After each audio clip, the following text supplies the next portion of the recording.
నమస్కారం అండి. ఎవరమ్మా నువ్వు? నా పేరు శాంతి. నా నుంచి నీకేమైనా సహాయం కావాలా? అవునండి. చెప్పమ్మా, నాకు వీలైతే తప్పకుండా చేస్తాను. మీకు వీలు కాకపోయినా తప్పకుండా చేయాలి. ఏంటమ్మా, ఏంటి నువ్వు మాట్లాడేది? మీరు నా తండ్రిని ఒప్పుకోవాలి. అలాగేనమ్మా, నువ్వు నా బిడ్డ లాంటి దానివే. బిడ్డ లాంటి దాన్ని కాదండి, నిజంగా నేను మీ బిడ్డని. మీ రక్తం పంచుకు పుట్టిన బిడ్డని. What nonsense you are talking? అవునండి, ఒకప్పుడు మీరు చేసిన నాన్సెన్స్ వలన పుట్టిన దాన్ని. నేను మహాలక్ష్మి కూతుర్ని. మహాలక్ష్మి కూతురువా? అవును. ఇదిగో, మీరు అమ్మ గుళ్ళో దొంగతనంగా పెళ్లి చేసుకున్నప్పుడు తీయించుకున్న ఫోటో.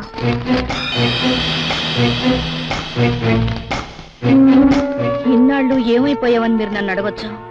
అమ్మ మొన్ననే ఈ నిజం తను చనిపోయే ముందు నాకు చెప్పింది. నీకెంత కావాలో చెప్పు. నీ పాపిష్టి సంపాదనలో నాకు చిల్లి గవ్వ కూడా అక్కర్లేదు. నీ ఆస్తి కోసమో, నీ అంతస్తు కోసమో, నీ కూతురు హోదాలో కులుకుదావనో నేను ఇక్కడికి రాలేదు. మరెందుకు వచ్చావు? నాకు తండ్రి, నా తల్లికో భర్త ఉన్నాడని ఈ లోకానికి తెలియచెప్పడానికి వచ్చాను. ఒకవేళ నేను ఒప్పుకోకపోతే? నువ్వు ఈ మాట అంటావని నాకు ముందే తెలుసు.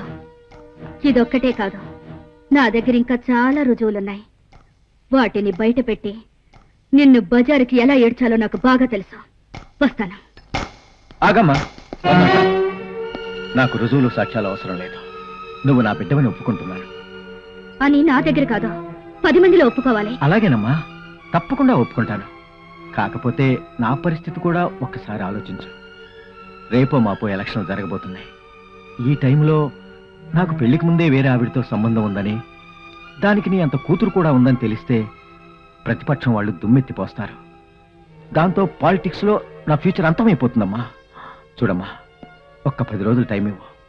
ఏ ఊరి నుంచి అయితే తీసుకొచ్చి నేను మీ అమ్మని మోసం చేశానో అదే ఊరికి నేను తీసుకువెళ్ళి నువ్వు నా కూతురు అని 10 మందిలో ఒప్పుకుంటాను. అమ్మ బావా, నీలో మంచి పొలిటీషియన్ మాత్రమే కాదు, గొప్ప ఆర్టిస్ట్ కూడా ఉన్నాడు. ఏం బుర్రా, ఏం యాక్టింగ్, ఆదరగొట్టేసా బావా. అధికార పార్టీ అయిన ప్రజా పార్టీ అభ్యర్థి శ్రీ సర్వేశ్వరరావు గారు వరుసగా 4వ సారి ఎన్నికయ్యారు. శ్రీ సర్వేశ్వరరావు తన ఏకైక ప్రత్యర్థి శ్రీ గడిసేటి గంగరాజుపై 2,86,000 భారీ మెజారిటీతో గెలుపొంది రికార్డు సృష్టించగా, ఇండిపెండెంట్ అభ్యర్థిగా పోటీ చేసిన శ్రీ గడిసేటి గంగరాజు డిపాజిట్ కోల్పోవడమే కాకుండా రాష్ట్రం మొత్తం మీద అతి తక్కువ ఓట్లు సంపాదించి మరో రికార్డు నెలకొల్పారు. వరుసగా 4 సార్లు గెలవడమే కాకుండా రాష్ట్రంలో అందరికంటే భారీ మెజారిటీ సంపాదించిన శ్రీ సర్వేశ్వరరావుకి ఈసారి మంత్రివర్గంలో ఖచ్చితంగా స్థానం దొరుకుతుందని రాజధానిలో అభిజ్ఞాన వర్గాల వార్త.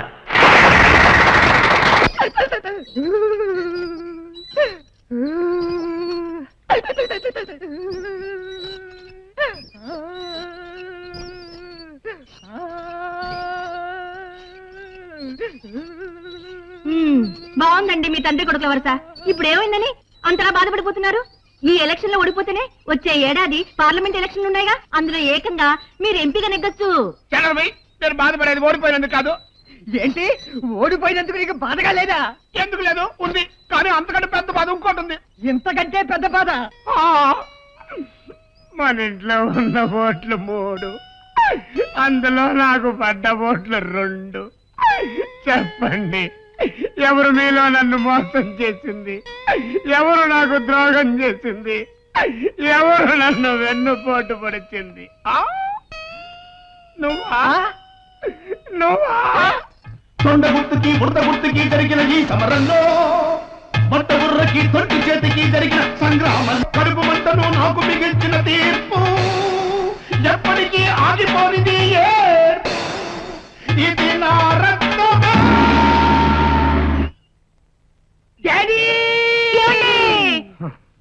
చేసిన మార్పు నువ్వా? ఏమండి, మీరు కట్టిన ఈ తాళిబుట్టు సాక్షిగా, నేను కన్నా ఈ బిడ్డ సాక్షిగా చెప్తున్నాను, నా ఓటు మీకే వేశానండి.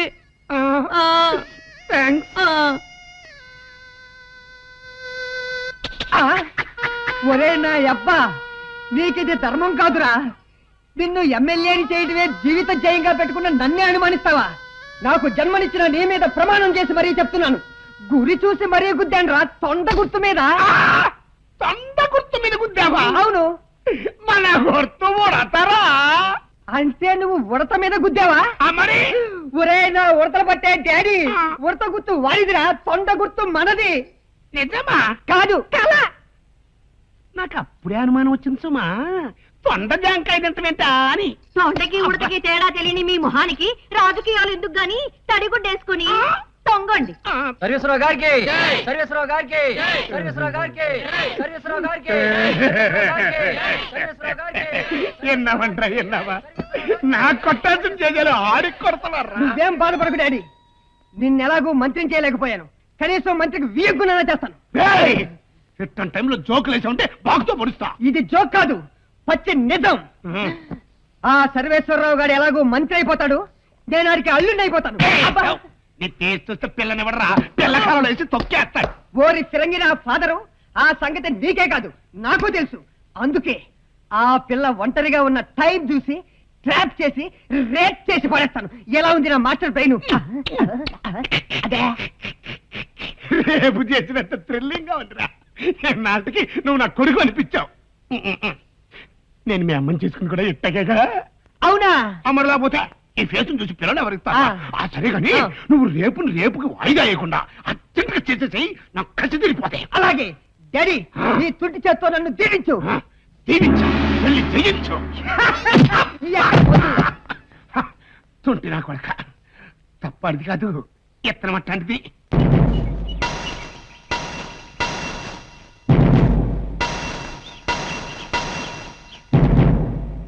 ఒరే డాడీ, నీ తుంటి చెయ్యి ఆశీర్వాదం ఫలించిందిరా, ఇంకా నేను రెచ్చిపోతా.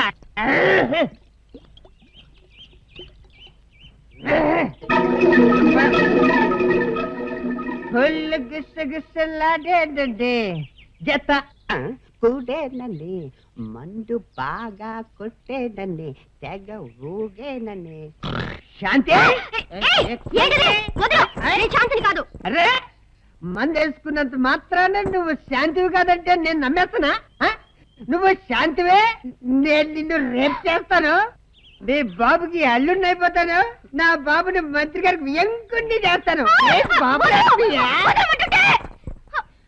Excuse me, your attention please. First time raping, don't disturb me, please cooperate me, okay? ఎంత రిసౌండ్ వచ్చేటట్టు కొట్టావు, పైగా చెయ్యి ఎంత రఫ్ గా ఉంది. కొంపదీసి మారువేషంలో వచ్చిన కరణం మల్లేశ్వరు కాదు కదా? ఏవైతే నాకే నా పొంగడం, నేను మైక్ టైసన్ అయిపోతా, నీ చెవి కొరికేస్తా. ఆగక్కడ ఎవరో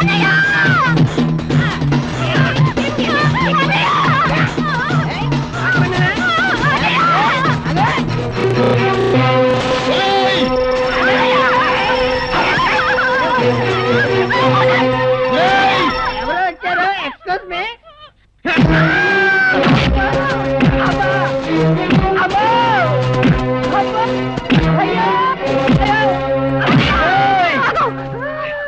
వదలమ్మా, వీడి ప్రాణాలు చేసేస్తాను.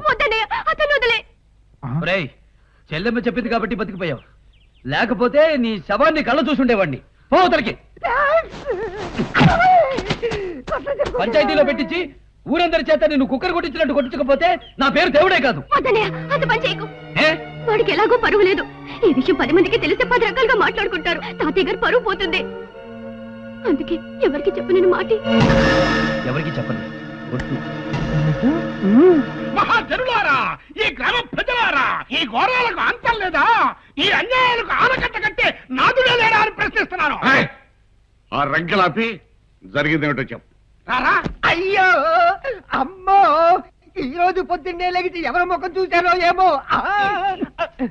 కొంపదీసి నీ ముఖమా డాడీ? నాది కాదు, నీది నువ్వే చూసుకుని ఉంటావు. కరెక్ట్ అయి ఉంటుంది. పంచాయతీ ఎందుకు పెట్టించావో చెప్పంటుంటే ఏమిటా కొనుగుడు? ఆ పాయింట్ గా వస్తున్నాను రాయుడు గారు. హెల్త్ కి మంచిదని ఉదయాన్నే మార్నింగ్ వాక్ పొలాలు గట్లంటే వెళ్తుంటే దేవుడు ఎదురయ్యాడు. మంచివాడు, మానవత్వం కలవాడు అని దేవుడు బాగున్నావా అన్నాను, అంతే. నన్ను బాగున్నావరా అంటావరా బడుద్దాయని వీర పీకుడు పీకాడండి. అక్కడికి అడిగాను, దేవుడు నన్ను ఎందుకు కొడుతున్నావయ్యా అని. ఆ మాటకు రెచ్చిపోయి నన్ను గొడ్డును బాధట్టు లెఫ్ట్ రైట్ ఫ్రంట్ బ్యాక్ వీర కొట్టుడు కొట్టాడండి. ఆఖరికి కొట్టకూడదు చోటు అబ్బా. అబద్ధాలు చెప్పుకో, కొట్టానంటే మొహం పచ్చడైపోద్ది. పచ్చడవుద్ది, ఇంకా ఏం మిగులుందని పచ్చడవుద్ది. ఎరా దేవుడు, వాడు చెప్పింది నిజమేనా? కొట్టావా? కొట్టాను. ఎందుకు కొట్టావు? చెప్పను. అయ్యో నేను చెబుతున్నాను కదండి బాగున్నావా అన్నాను బాగా చేశాడంతే. ఊరుకోవా బాగున్నావా అని అడిగితే ఎవరైనా కొడతారా? ఎవరు కొట్టరు ఆయన కొట్టాడు అదే రైతీ. ఎరా దీనికి ఏమిటి నీ సమాధానం? వీడిని కొట్టిన మాట నిజమే, కానీ ఎందుకు కొట్టానో చెప్పను. రాయ్ చెప్పకపోతే కొరడా దెబ్బలు తినాల్సి వస్తుంది. అలాగే తింటాను, కానీ చెప్పను. పండు సచ్చినాడా? అతను ఏ తప్పు చేయకుండానే కొట్టావా? తప్పు చేశాడు కాబట్టే కొట్టాను. ఏం చేశాడు రా? అదే నేను చెప్పను.